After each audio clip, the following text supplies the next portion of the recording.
welcome back to another great show. And I've got the family business guy back in the studio, Mr. John Broons. How are you, John? Good, thank you, Mike. Excellent. John, we were having a bit of a chat off air, a bit of a giggle, because you're saying sometimes families in business aren't quite sure whether they're at the Crossroads or whether they're in Crosshairs, and lots of things going on. What made you bring this topic up? What's it all about? Well, Crossroads to me is a fork in the road kind of thing. Do I turn left? Do I turn right? Do I make the choice? Do I stay? Do I go? Or do I commit longer? How do I want to make effect of change in the business? Sometimes family pressures will put you at a crossroads. Yeah. Sometimes the business pressures will put you at a crossroads. So the crossroads is something that, to me, comes to mind when we talk about families as they change, as younger people get older. How do we make our decisions? The younger people are thinking. At the same time, the older people are reaching their crossroads. How much time do we want to spend at work now? How do we make sure that we have enough money to do what we want to do? Do we stay at work, or do we sit at home twiddling our thumbs, or do we travel? So the crossroads can be, what are we going to retire to? And if you've never thought about it, because you've worked 24/7 for the last 40 years, you've not thought about retiring, and all the things that you might have wanted to do when you were 20, you've forgotten. When you deal with lots of different families in business, and you've said a lot of crossroads there that people go through. Do you find there are two or three that really stand out or are common, no matter what? I know the family and business is different, but are there two or three that stand out in your mind as in, these are pretty common across the different families? Crossroads, there are some similarities. There's always the younger generation that is looking to transition into the ownership place, or that running and operating the business take their turn to do what they feel is probably their, in some cases, inheritance, but sometimes it's just their turn. They're seeing things different in the marketplace to the way that the older generation has seen them. They feel that time has moved on and they want to make changes. Do you find with the younger generation sometimes, because they are young and they're seeing different changes, and they can be a little bit impatient sometimes? Do you have to deal with that in your line of work, where you've got the younger generation going, John, I am ready, I'm stepping up, tell dad to move aside or mum to move aside, and you're going, maybe not quite so quick? Impatience is always something that needs to be considered. You will find varying levels of impatience depending on how large the family is. If there's 4 or 5 siblings, or 3 or 4, the younger ones tend to be a little bit more impatient. The older ones might be more considered, or the older ones might be the ones that are impatient, and the younger ones are still in their learning phase. So everybody needs to be seen as an individual through the journey. I was going to say, when you've got this going on, how do you deal with that dynamic that's happening? You say you're dealing with the issue of, I've got this particular younger generation getting impatient now, waiting to take what they can sometimes consider their rightful ownership of this thing. Move on, mum and dad, you've done, we're in. How do you go about dealing with that and structuring it so it actually works for everybody? I've said before, if I've seen one family business, I've only ever seen one family business. And to some degree, that particular issue relates a lot to size. Right. Some businesses will have the capacity to give younger generations opportunities outside of the existing business, or opportunities that are new and different inside the existing business. Like give them a division to look after. Yeah, or even create something that's a new product line for them to be creative with, and take it from inception all the way through to marketplace. That's got to be exciting. It is exciting, but not all businesses are capable of doing that. And not all parents are interested in allowing their children to take the reins in that fashion. Yeah. But there are people that do see that as a really good process, an opportunity and a stepping stone to proving their worth to the older generation. When someone's in this phase of, in this almost this transition phase, are you there measuring and making recommendations, or are you opening up the discussions and allowing them to make the decision amongst all the parties involved? It's a family business. Everybody needs to be on the same page. Yeah. Those that aren't on the same page, if they're younger and they don't fully understand, they need to be educated and brought up to speed. Yeah, if they're older and they have a different perspective, we have to have some sort of resolution process in place that we can talk through the issue of why we're not following your particular chosen path. Yes. And that individual might want to then consider, he or she would be at a crossroads: do I stay or do I go? And in some cases it might be as a shareholder, not even working in the business. Yes. But they need to be informed as to major changes and direction of the business. Do you find that when people hit these, especially in this like succession crossroads, and we talk about people trying to step up to the next level, do you find that is really difficult for families? I know every family is different, but do you find it can be damaging to a family that doesn't get some advice or help get through this? Can it actually start pulling them apart? Definitely.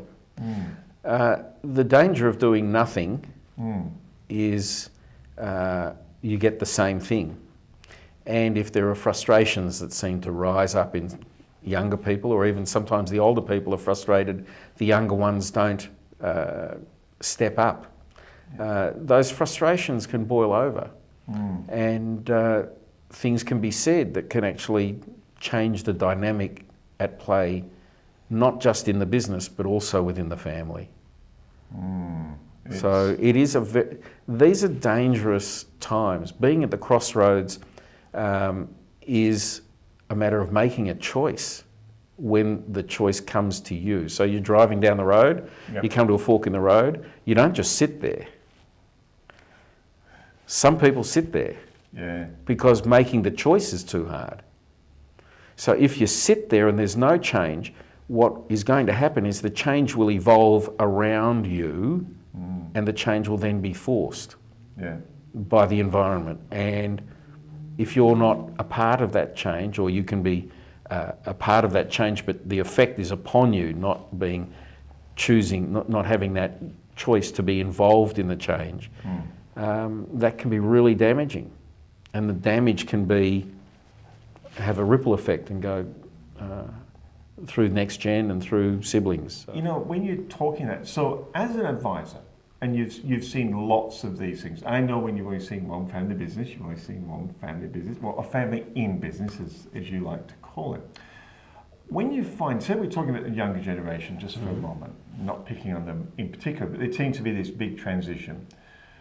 When you go in and you talk to them, do you have that skill set that can say, you're almost ready, but I think you should do this course, or you should do this course? Do you help them mature in a position, or identify some of the gaps for them that can help them make decisions better? Always. If I have the opportunity to support an individual's education and growth, personally or in business, I won't force anything upon anybody. No. I might make mention of a course that would be available that would be worthwhile. I might make mention of opportunities that might come available in the near future, not too distant future, or if I'm aware of certain other growth opportunities for individuals, whether it's universities or even other jobs in other industries, I might suggest those things, sometimes to the individual if I think if it requires the whole group being aware of these opportunities. I will make those opportunities or the awareness of those available. Now, I know, like you personally, you run tech groups, which are fantastic, and Family Business Association, with one in Australia, and obviously you're a fellow with the American group as well there. When you go to family businesses, do you recommend them as part of the growth and as part of managing the Crossroads, joining these groups that can learn from these other members? Do you think it's powerful enough for families? And if it is, what size should be involved? There are all sorts of groups around the world that are available. In Australia, there are a number of groups. I suppose here, the education side of it, if I see that there is an opportunity, if I see that there is value in an individual going along and joining a group, I will suggest that. In Perth, we have something called a Curtin program. Curtin University run a business program. It's a very good thing.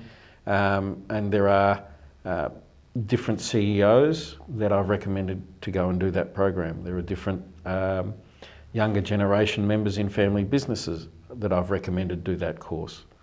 There are, as you mentioned, the Family Business Australia has forum groups.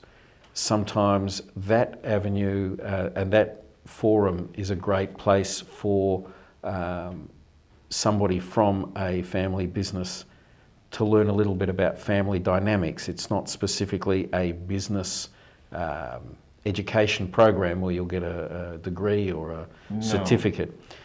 Similarly, the tech, where overseas it's called Vistage.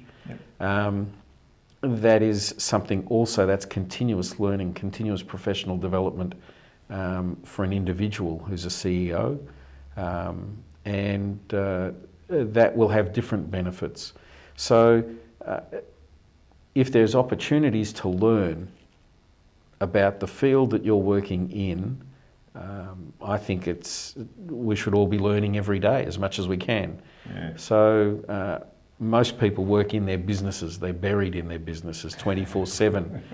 It's really hard when you're living that to actually step out and say, I need to take 2 or 3 hours out of this a week to learn a bit more about what I can do to make better decisions in my business. John, what happens when you get someone, we talked about the T-junction, you mentioned that. How do you help someone who's just stuck? They just can't make a decision and they've gone, help me, or help Sally, or help John, or help Dad. How do you help someone in that position? Depends on the individual. No, it does. It comes back to the individual and the relationship that I would have with that person. They would need to trust me. And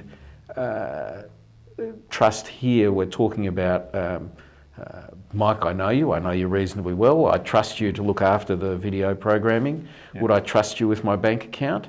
That's a different level of... So that's a different level of trust. Or would I trust you to look after my children? Or would I trust you to maintain my business for me?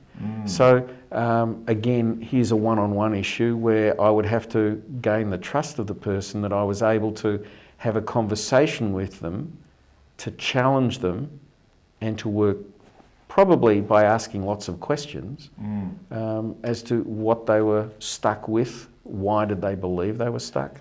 You know, when you talk trust, and I talk trust with a lot of people, and for me it comes down to, one, the thing that you want to be trusted on when you're competent in it, so that's a given with yourself. But the other aspect of trust, because I think there's only really two, is that they believe you've got their best interests at heart. How do you as an advisor demonstrate to a person that it's their best interest you've got at heart and you're not just there because Dad's paying you to be there, for instance? That only comes through the conversation. Being present, listening, and there are a lot of experts out there in their field that know what they talk about, and I'm sure when they are talking with their clients, they are communicating in such a way that their clients will trust them. So when it comes down to this kind of conversation where somebody is stuck and it's a very personal thing. So this is a really personal, this is their life now. In some cases, you might be recommending you need to see somebody who might be a psychologist, because it could be something much deeper.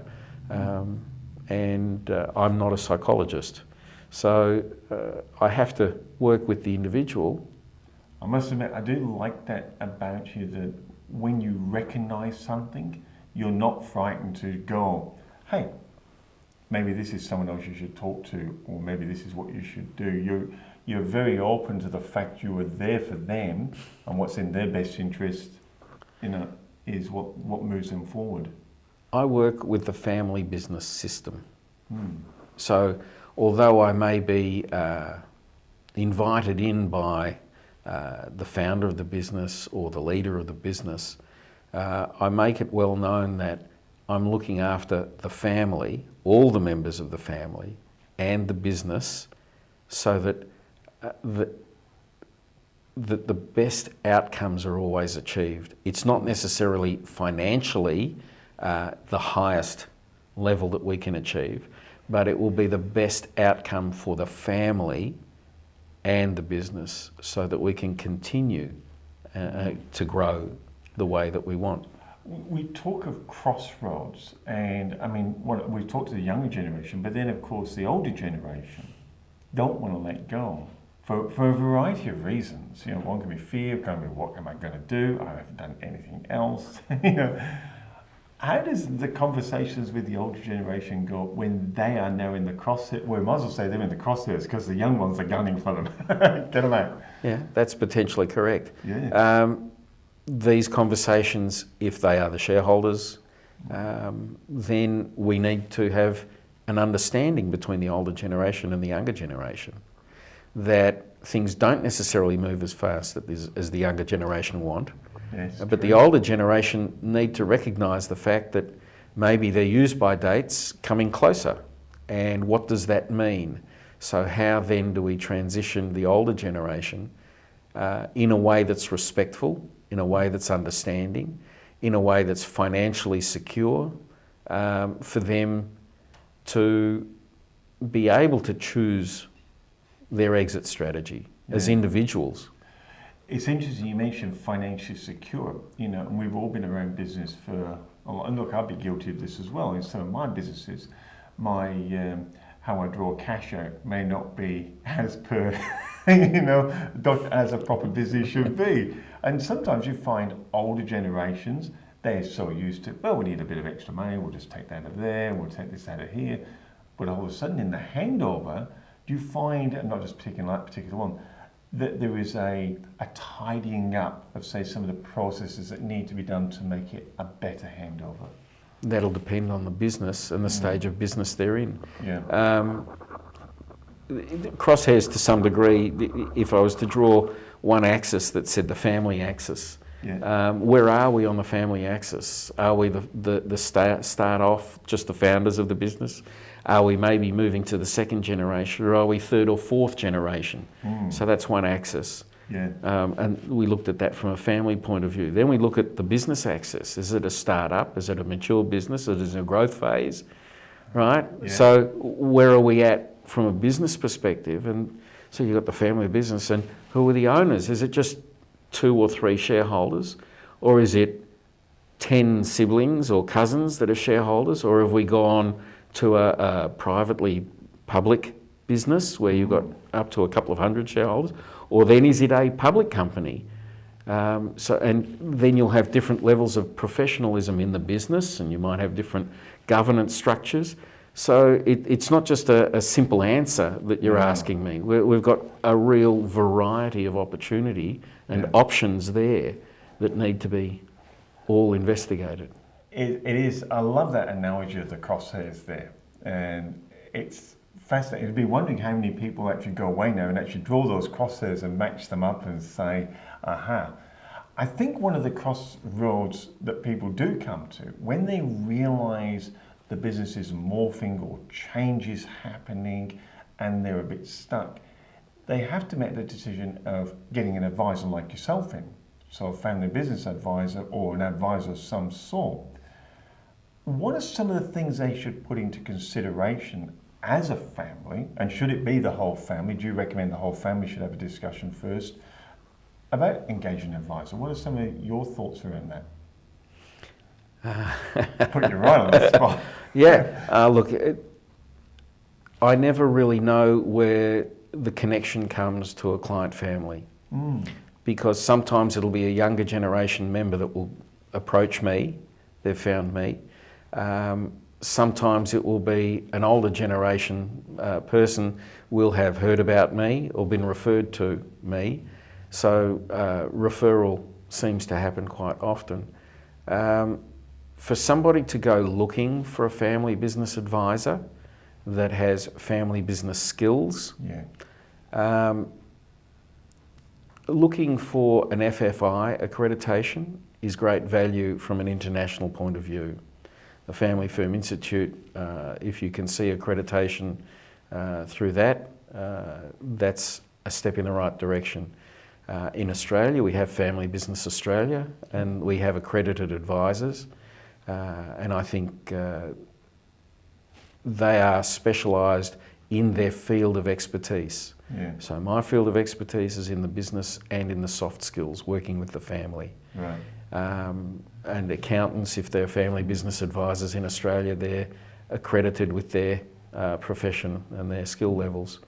So there are different, depending on what you're looking for, you will be able to find them through the websites like the FFI website or the FBA website.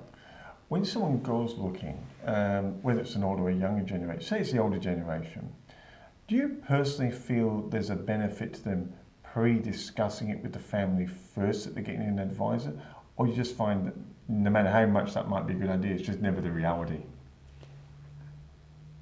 Someone has to lead the show. Good answer. Yeah. So if it's the older generation, the one person, the mother or the father, someone is going to say, I think we need your support and your help. What do you suggest we do next? Yes. In which case it might be a family meeting, or it might be a meeting of those people that have family that are working in the business, or it might be just a few family members. So it comes back to one family business is quite unique from another. Yeah, it is interesting getting that perspective on there. For a family that doesn't have an advisor and they realise someone in their family is stuck and can't make a decision, whether it's to exit the business or move to the next step or sidestep to a better position, what are a couple of pointers you could give the leader of the family, for lack of a better word, to help someone in that? What would you say to them that could help someone in their family along to the next level? If you came to me and said, my young son has been in the business for 2 years, he's struggling, he doesn't quite understand it, I would suggest maybe having a conversation with the son. Is this what you want to do? What would you like to do? Where do you see yourself? What are your goals? So try and improve the conversation between the older person, the parent and the child, and offer them an opportunity to see what the real world is like outside, potentially, because it may be the world of opportunity is not necessarily coming straight into the business. So that's just one option. I mean, it's a great little, but some of the pointers, and you said that, and I found that quite interesting. They're very much the types of things we talk about in business, aren't they? Where you're going, what's your purpose, what are your values, what is it? Where do you see yourself in X amount of time? They're the types of questions we ask ourselves about our own business and running a business. For sure. Yeah. And it's really interesting when a younger generation person will look to the older generation and say, do you really think, this is the right time for you to still stay here? And sometimes younger generation, they aren't owners of the business. They might have the responsibility and the authority to run the business, but if they don't own the business, there's a respect of parents that they just won't ask them to leave.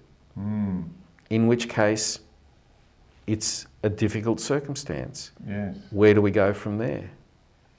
When you have, and I know I'm conscious of your time, John, but I know you like to have a conversation with all the family members when you go in, and you feel that's very important. What are a couple of questions you're really looking for when you talk to them? I know it's probably different for each person, but you have some staples in like your techniques. You go, these are 2 or 3 that I'd really like to know up front about different people. Really simple. Do you want to be where you are? Okay. Are you enjoying this? Okay. Is this good? Yeah. Do you feel like you're getting and giving value where you are today? Wow. Real simple questions. I can imagine some of the reactions from those questions. They're quite simple, but quite on the money. Well, they're challenging you. They're challenging you to move from it's all okay, right, to there are choices to be made here. Okay? We're at the crossroads. What do you want to do? How do you feel? Is it a green light, a red light, or a yellow light that you're facing? Yeah. How do you want to approach the intersection in the first place? Do you want to have as much information before you enter the intersection? Or do you just want to roll on through and pray nobody hits you from the side? That's a great analogy. John Broons, the family business guy. John, what's the best way of people contacting you? The internet, john@johnbroons.com, and I carry my mobile phone with me pretty much anywhere, 0433 131 070.